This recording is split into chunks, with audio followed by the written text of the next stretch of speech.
Imperial Summer Residence of the Emperor of China, September 1793. An English ambassador is handed a letter from the Chinese emperor. It is translated and read aloud to the British delegation.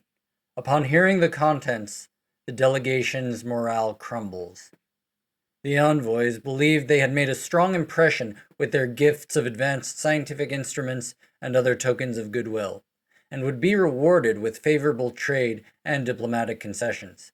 However, their requests were not only denied, they were dismissed outright, with a tone of stinging condescension. The rejection was not merely a lone diplomatic failure. It marked a pivotal moment in the relationship between China and the West. The emperor's refusal to acknowledge the potential of scientific thought helped set in motion a chain of events that would contribute to the eventual collapse of its traditional imperial system. So how did this seemingly simple diplomatic exchange lead to such unexpected consequences? Let's find out.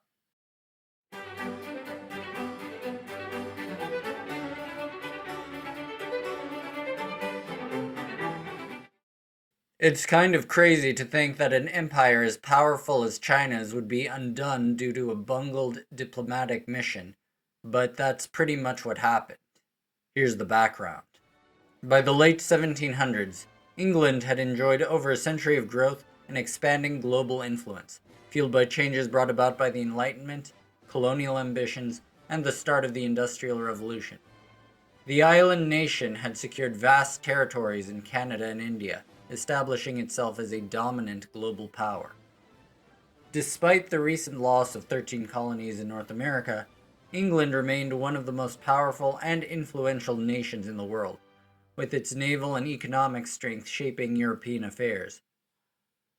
However, at this time, Imperial China was the most prosperous, populous, and wealthy country on the globe. They called themselves Zhongguo, and sorry if I'm not pronouncing that right. They thought of themselves as the center of the world. Their artisans provided fine porcelain, tea, silk, spices, and an abundance of other goods, which they sold to other nations, provided those nations consigned themselves to the subordinate status of vassals. They allowed restricted commerce to occur in the port of Canton, but the ruling dynasty was adamant that only silver could be used to purchase Chinese goods. So long as China kept its position as the most powerful and prosperous nation, it was able to dictate its own rules, but major changes were on the horizon. England had embraced the scientific revolution and was the center of incredible advancements during the 17th and 18th centuries, many of which are covered on this channel. Up until that time, England's perception of China had generally been respectful, though the nation remained a mystery to most Europeans due to its tightly guarded borders and highly restricted trade policies. The Chinese Empire permitted only limited foreign contact, primarily through the port of Canton, leaving much of its inner workings unknown to outsiders. Still, China was widely regarded as a civilized nation, and the British delegation assumed they shared a willingness to engage in diplomacy and the exchange of scientific knowledge, much like prominent Western powers of the time. Blessed with burgeoning growth in manufactured materials such as textiles and strained by the difficulty of acquiring silver, without which Chinese goods could not be paid for, the English placed great hopes on a planned diplomatic mission in 1792. They sought to showcase their industrial, scientific, and technological advancements, secure the legalization of direct trade, and earn recognition as equals in strength and splendor from the mighty Chinese Empire. Here enters George Macartney. A nobleman of high standing, Macartney had been tasked with leading an embassy to China with the intention of gaining trade concessions, and brought multiple gifts for goodwill. Among these gifts were scientific instruments, including a planetarium, glass lenses, electrical devices, telescopes, cannons, hunting rifles, air pumps, hot air balloons, diving bells, and many other modern wonders. These were chosen to showcase British scientific progress to, quote, excite at Peking a taste for many articles of English workmanship, in the hopes of generating markets for British goods. The goals of the mission were to establish closer diplomatic relations, expand trade, as well as showcase their power and intellectual acumen. The embassy also hoped to engage in an exchange of scientific knowledge and wished to share techniques related to fields as diverse as cartography and botany. Sadly, the mission did not go as planned. John Barrow, a man who took part in the embassy, wrote a book detailing his perspective on what occurred and what went wrong.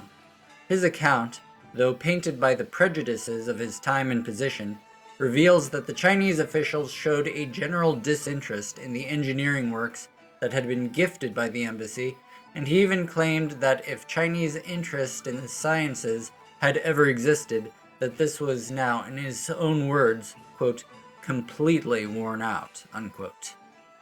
Barrow's critique of Chinese progress in natural philosophy was harsh, and pierced with the frustration of a man who had witnessed what he saw as wasted potential.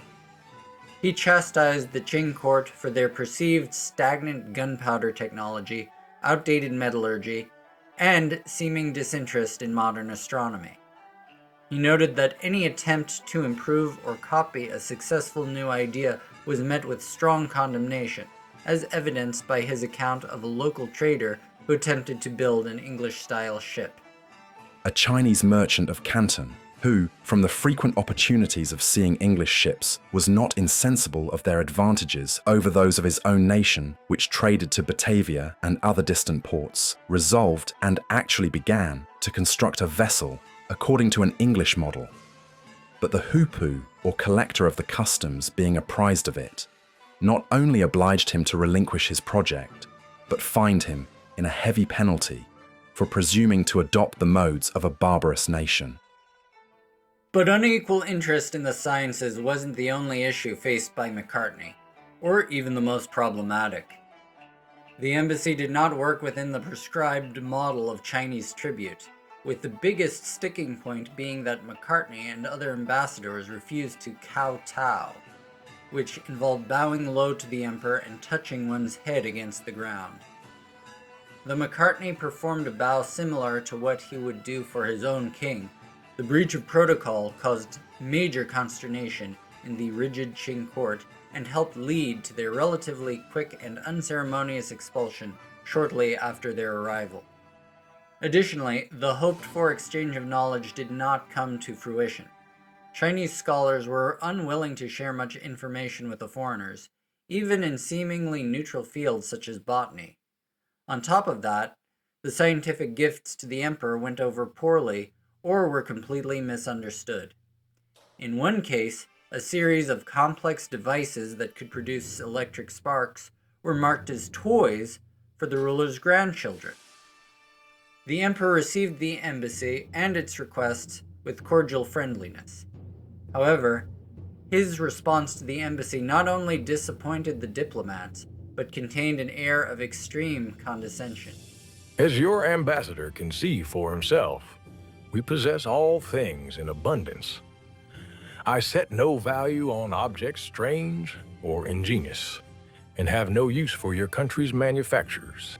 After denying each request that had been presented, the emperor admonishes the English and tells them in no uncertain terms that they still count as a barbarian nation, culturally inferior to the Celestial Kingdom.